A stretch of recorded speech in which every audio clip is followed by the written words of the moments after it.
đi vào Biển Đông và có xu hướng mạnh lên. Sức gió mạnh nhất vùng gần tâm bão đạt cấp 11-12, giật cấp 15, cấp độ rủi ro thiên tai cấp 3 đối với khu vực phía Đông Bắc và giữa Biển Đông.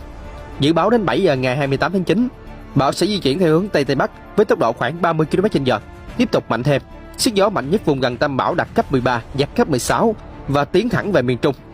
Dự báo cơn bão này sẽ có sức công phá dữ dội hơn cơn bão Rarasa khi đổ bộ vào đất liền Việt Nam. Minh chứng cho thấy chính là những hình ảnh này tại Philippines.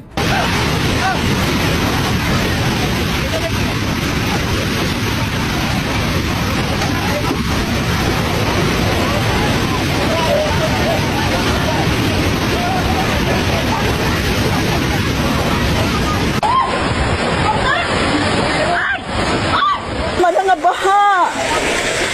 Tama na, Diyos ko. Tama na, Ginoo ko. Tama na, Ginoo ko. Nang lutaw na among mga kuan, Lord. Tama na, Lord.